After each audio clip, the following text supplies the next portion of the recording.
Hello folks, I'm Rob Machado for AOPA Live. What if I could show you how to identify when to begin the round out and flare for landing in a way that doesn't rely on depth perception? Have I got your attention? Good. Let's discuss the technique that we'll call the runway expansion effect. As we learned in an earlier video, when you approach the runway in a stabilized descent, its trapezoidal shape appears to grow in the windscreen.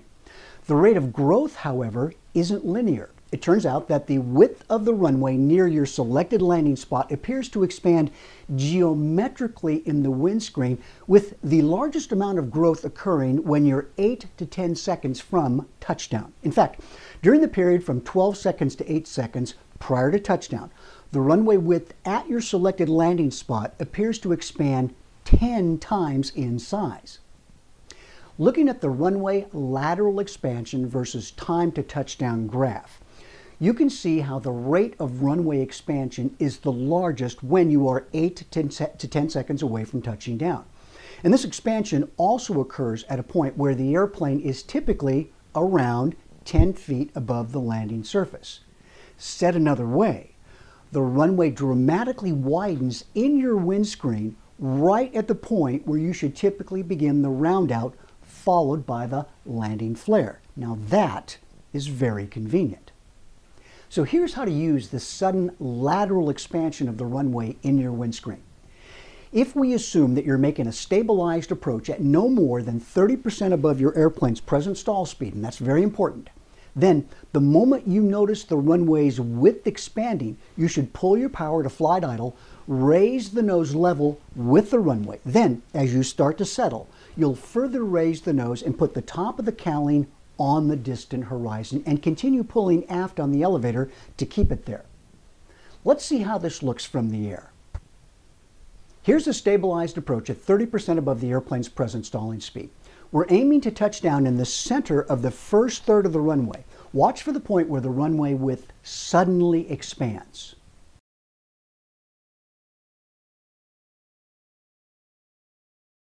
There it is. Now reduce any power to idle, raise the nose level with the runway, and when you begin to settle, put the top of the cowling on the horizon and hold it there. Touchdown. And right on the runway center line too, even without having to call the tower and having him activate the runway centerline widening device. There's no such thing, unfortunately. Now watch this expansion sequence one more time. Wait for it. Wait for it. There it is. So when might you use this technique? Well, I find it very valuable when landing at night. After all, you have fewer sensory clues at night, and this often requires that you place more emphasis on the runway's edge lighting, which makes it very easy to identify the sudden lateral expansion of the runway. You might also find the technique useful when landing an unfamiliar airplane, such as during a checkout. This is an airplane where you really haven't developed a feel for this particular machine. Finally, if you're a student pilot having trouble identifying where to begin the round out and what student pilot doesn't, this strategy could help. But here's the caveat. This technique requires that you have the skill to fly a stabilized approach at no faster than 30% above the airplane's present stall speed. At this speed, you're very close to the bottom of the airplane's total drag curve, and that means as you flare, the induced drag will increase and slow the airplane down for landing. At speeds higher than this, you're likely to float during the round out, and that's never a good thing. So keep in mind that this is a very general technique and somewhat mechanical, but it works in most instances in smaller airplanes. Try it out for yourself. Folks, I sure enjoy taking you flying. I'm Rod Machado for AOPA Live.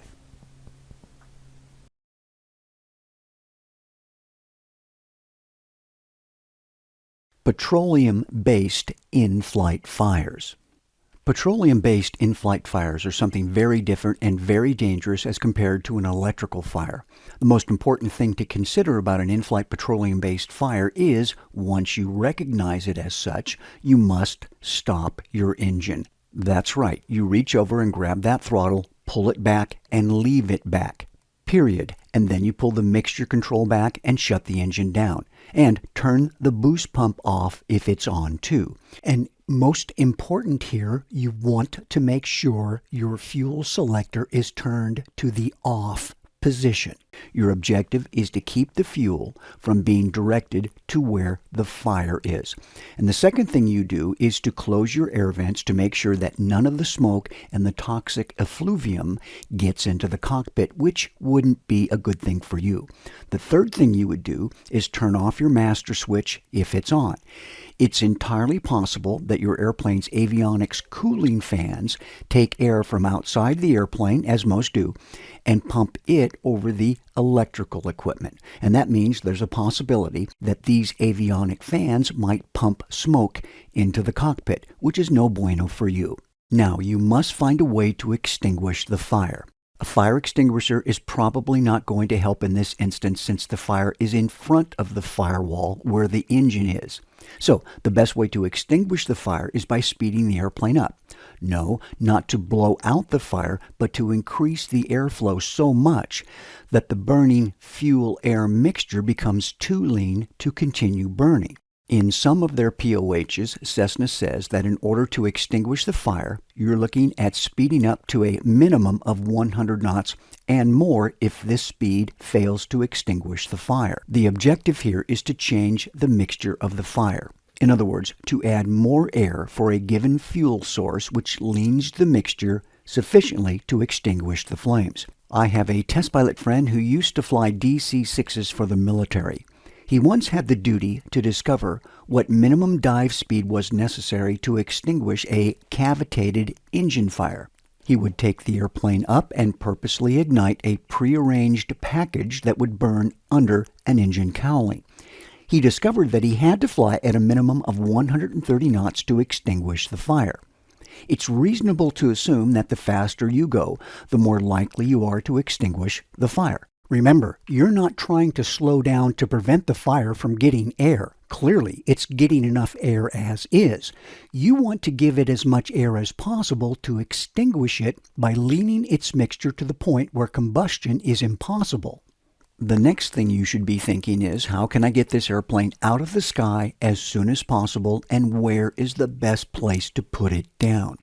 Have you ever practiced getting an airplane out of the sky in the shortest possible period of time? Well, how would you do this? Yes, full flaps might be one way, except if the maximum flap extension speed is 125 knots, it wouldn't be wise to exceed this speed during an emergency descent and end up with a split flap condition in addition to an in-flight fire.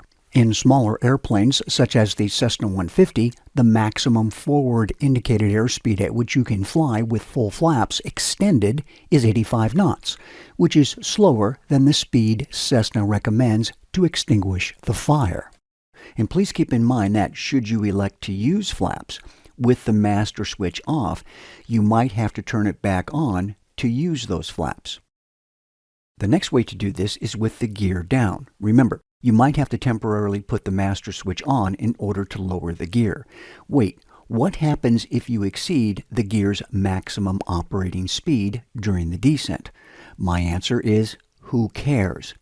You see, excess speed typically won't hurt the gear. What it will hurt are your gear doors. But you aren't concerned about the gear doors at the moment, are you? Of course not. What about slipping the airplane? Yes, you can descend quickly and slip while doing it. The slip will increase the drag, allowing for an increased descent rate. And you could do this by applying a little aileron and opposite rudder pedal as appropriate. Slipping is especially useful when you have a fire on one wing or flames and smoke are exiting the cowling on one side. Slipping allows you to keep the flames and smoke away from the cockpit. Now, what about putting the airplane in a 45 to 60 degree bank during the descent? Yes, this is an excellent way to lose altitude quickly, too. So, you might put the gear down if you have retractable gear and maybe apply some small degree of flaps. Of course, there's a good chance that you'll exceed the flap's maximum operating speed if you do. Then again, I'd be willing to risk this at 20 to 25% of flap extension since it's unlikely that you'll collapse the flap structure at this level of deflection. I certainly wouldn't apply more flaps than this knowing that I'll exceed VFE.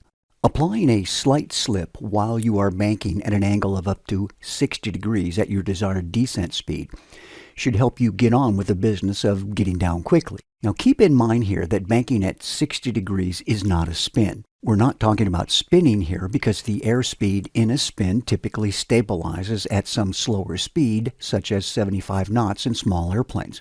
Besides, the last thing you want to do to yourself is put yourself in a spin while you're on fire. Good golly, this is not a way to treat yourself, even if you have been naughty lately. Our objective here is to get the airplane down quickly and safely so you can get out of it. What I want you to be keenly aware of is that if your engine is on fire, then you're committed to a power-off emergency landing, period. There are no ifs, ands, or buts about it. And no, there's no restarting an engine that was on fire just to make it to the airport either. This is an emergency situation where you are no longer allowed to use your engine. There are a few other things that we haven't talked about during this emergency descent. I'm speaking of cowl flaps. Should we open them or close them? Yes, open them. More airflow through the engine compartment is exactly what you need. If you have a controllable pitch propeller, which way should you move the prop control, forward or aft? Yes, you're getting all the answers correct. Full forward. Why? Propellers running at their maximum allowable RPM give you maximum disc drag. Therefore, you'll be able to descend much faster. If you don't think this is true, then place yourself in an airplane in a power-off descent and slowly move the prop control full aft. You'll feel the airplane accelerate as you do. Now, slowly move the prop control full forward. Remember, you don't want to overspeed the propeller during your experiment here. You'll feel the airplane slow down as the drag increases. Try this sometime and you will really be impressed at the different descent rates that you obtain. All right. For our next maneuver, we're going to simulate getting this airplane out of the air in the shortest period of time. So I want to make sure there's nobody below me, so I'm going to make a clearing turn here. All right. So how would I do that? Getting the airplane out of the air in the shortest period of time. Power back. Now I could add flaps, but I won't do that in this situation. Watch this. Nose down. I'm going to bank the airplane. I'm going to put it into a good 60-degree bank, and I'm letting that speed increase. And my descent rate now is phenomenal. Now I haven't even increased the speed above what I could increase. In other words, I could go all the way up to VNE here. This gets the airplane out of the air in a very short period of time.